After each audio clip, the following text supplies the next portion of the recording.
వరాహ బ్రహ్మాండ పురాణాల ప్రకారం హనుమంతుడు చిన్ననాట తన ఆకలిని తీర్చుకోవడానికి ఉదయించే సూర్యుణ్ణే ఒక ఫలంగా భావించి ఆకాశంలోకి దూకాడని స్పష్టంగా వివరించబడింది. ఆయన దూకిన ప్రదేశమే వెంకటగిరి. అంతటి శక్తిమంతుడు హనుమంతుడు.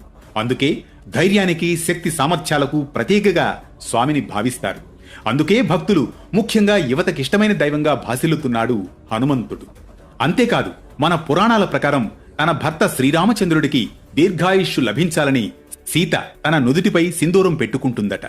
ఈ ఆంతర్యాన్ని గ్రహించిన హనుమంతుడు వెంటనే తన శరీరమంతా సింధూరం పూసుకుంటాడు. శక్తికే కాదు, అపార భక్తికి సంకేతంగా నిలిచే దైవం ఆంజనేయుడు. అందుకే ఆంజనేయుణ్ణి భక్తి ప్రపత్తులతో పూజిస్తారు భక్తులు. హనుమాన్ జయంతి రోజున ఆంజనేయ ఆలయానికి వెళ్లి స్వామివారిని దర్శనం చేసుకోవాలి. ఆలయంలో మనసు నిండా ఏకాగ్రతతో హనుమాన్ చాలీసా 11 సార్లు పఠించాలి. ఆలయంలోని హనుమంతుని ముందు దీపం వెలిగించి